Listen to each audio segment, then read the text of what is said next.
Good morning, everybody. It's Miss Reynolds again. Today I'm going to read something a little different. This is a Division 1 chapter book, and it's written by a British author by the name of Philip Ardagh. Grubtown Tales, When Bunnies Turn Bad.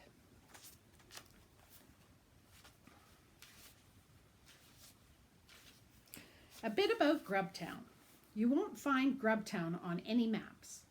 The last time any map makers were sent anywhere near the place, they were found a week later wearing nothing but pages from a telephone directory and calling for their mothers.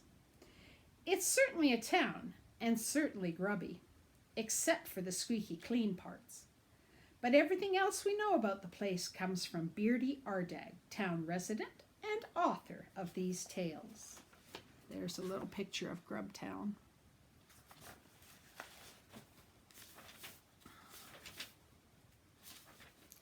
A message from Philip Ardagh. This is the 7th full-length Grubtown tale, and is unusual because it doesn't have Jilly, Cheeter, or Mango Claptrap in it. I know they both appear on the cover, but that's a trick. That's to make fans of Jilly, Cheeter, and Mango Claptrap go, "Oh, goody, Jilly, Cheetah, and Mango Claptrap are in this one too," and then buy a copy, only to get home and find that they've been fooled, by which time it will be too late. The booksellers will have put their money in their sacks and taken it to the bank and won't give them a penny back. Ha ha! So, instead of Jilly, Cheeter, and Mango Claptrap, the main character in this Grubtown tale is called Failing Toucan, a depressing boy who spends most of his time sobbing with a finger up his nose, and nothing much happens. Enjoy! The inhabitants of Grubtown. At the back of the book, starting on page 129, you'll find a list of people living in Grubtown. You might find it useful if you want to buy them all presents. If you don't want to buy every Grubtowner a present, perhaps you could start alphabetically, beginning with people whose second name begins with the letter A, such as, let's see, Ardagh, Philip Ardagh. Yes, that's a good idea. Publisher's note. Philip Ardagh made us write this bit. We didn't want to. A further message from Philip Ardagh. I was lying. Of course, Jilly, Cheeter, and Mango Claptrap are in this 7th Grubtown tale. They were in the thick of things when the bunnies turned bad. So how could I tell the story without them? But the part about paper airplanes I mentioned on the back cover, I made that up. Do you think I'll get into trouble? Chapter 1, Branching Out. Jilly Cheeter was hanging upside down like a bat. Her best friend, Mango Claptrap, was hanging upside down, like an idiot. You look like an idiot, Jilly Cheeter laughed. You look like a bat, said Mango Claptrap. They were both hanging from Manuel Org's tree. Manuel Org had been living in this particular tree for many years. But only in the last few years had it looked so sparkly. The reason? It now had enormous diamonds hanging from it like very expensive Christmas tree decorations. They glinted in sunlight when it was sunny, and they glinted in lantern light when there were lanterns about giving off light. And it was in lantern light that the dangly diamonds were now all glinting as Jilly Cheeter and Mango Claptrap swung side by side on one of the lowest branches. Manuel Org was standing at the foot of the tree wearing one of his favorite wigs. It was very blonde and very straight. Manuel Org used to have some very greasy hair of his own, but nowadays he's as bald as a cabbage, unless you come from somewhere where cabbages are very hairy. He was sipping slurch, his favorite drink, from his favorite mug, with the picture of the 4-leafed lucky clover on it. Mind you don't fall, he said just as Mango fell to the ground with a thump, narrowly avoiding a passing bunny, which hopped to safety. Are you all right? asked Jilly Cheeter, swinging down and landing on her feet. And there they are, hanging in the, see the diamonds in the tree? There's Jilly, there's Mango, and there's Manuel. Never felt better, said Mango, which was almost true. He rubbed his head. It felt a tiny bit painful, but nowhere near as painful as the time when the clock from the Grubtown Aquarium and Car Wash had landed on him. But otherwise he was feeling quite tickety-boo. Mango Claptrap liked the word tickety-boo ever since he heard Town Know-All informative Booth use it the previous week, and loved to say it himself at every opportunity. In fact, saying tickety-boo made him feel even more tickety-boo, which was nice. Life for Jilly Cheeter and Mango Claptrap was good. Jilly no longer had to get up early and go to bed late, unless she wanted to, because she was no longer Grubtown's official duck gatherer. She hadn't wanted the job of gathering up the town's ducks and putting them to bed in the duck house for their own safety.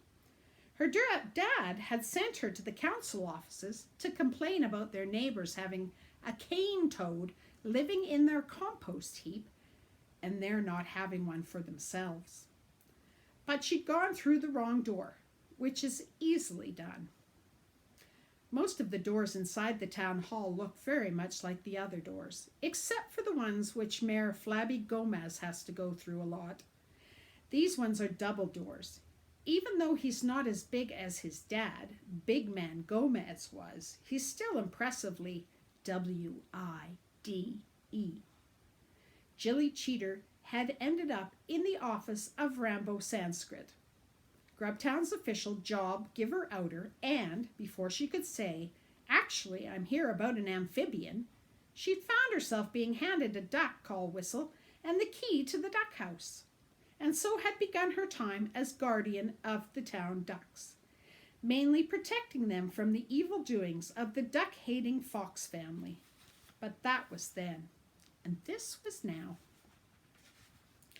Like most people in the world, most people in Grubtown are perfectly nice.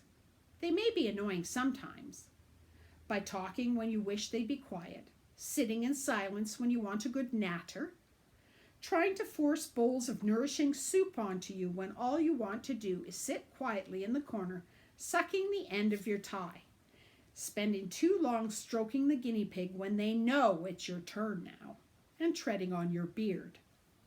But most of the time, most Grubtowners are perfectly decent townsfolk.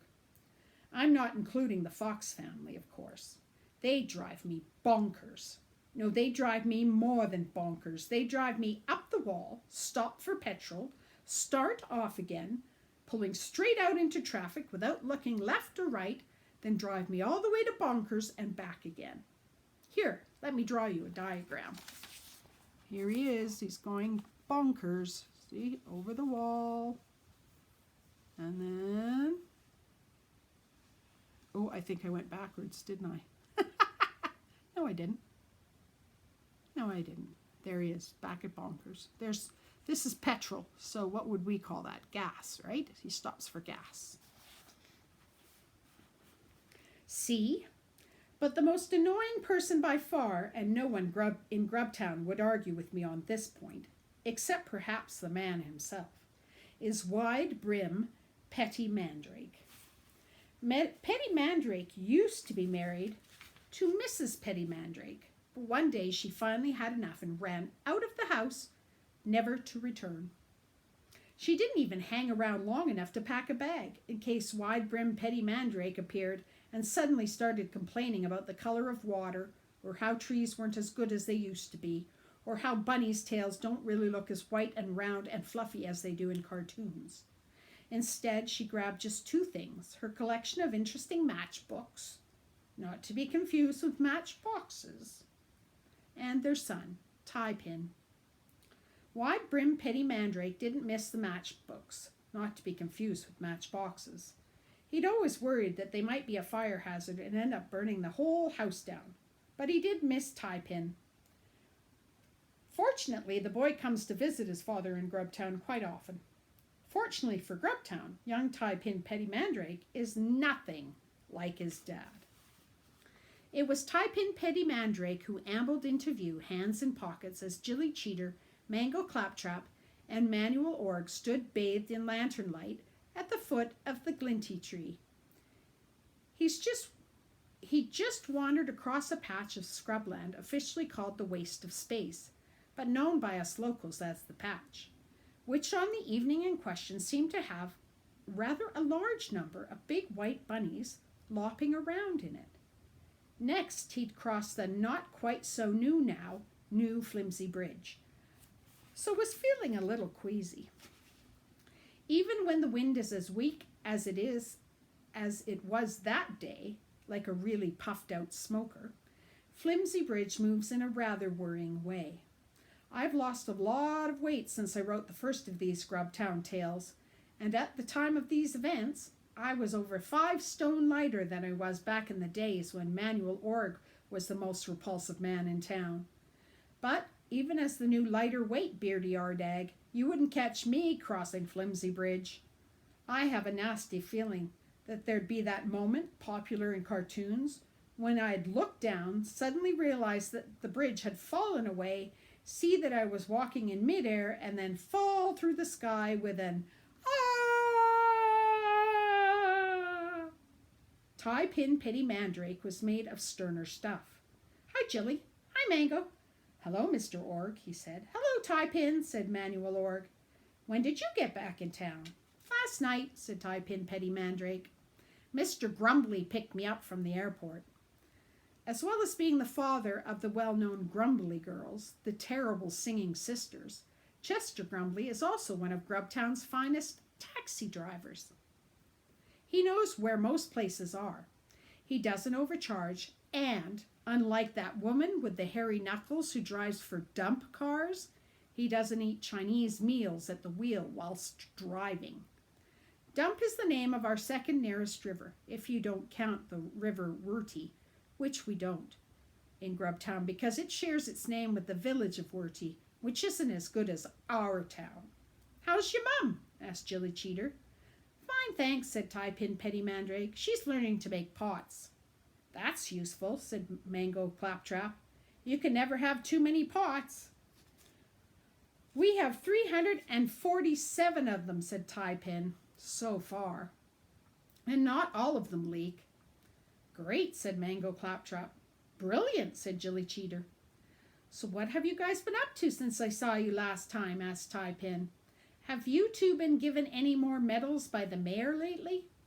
Jilly Cheeter was about to answer when there was a loud screech like the laugh you'd expect from a chimpanzee, if you were expecting a chimpanzee. And an ape swooped down out of the branches and snatched the mug of slurch Manuel Org had been sipping from. They all 4 looked on in amazement. "Coo!" said a passing pigeon who was up late for a bird. "Gosh!" said Mango Claptrap. "Blimey!" said Jilly Cheeter. "You don't see something like that every day." She wasn't wrong. And here we are. There's the monkey swinging down and grabbing his cup. And there's Jilly. And that, I believe, is... well, that's Tie-Pin, so that has to be Mango, and that is, of course, Manuel. And that's the end of chapter 1. I'll be back tomorrow to read you the second chapter. I hope you enjoyed it, and come back tomorrow to see what happens. Bye.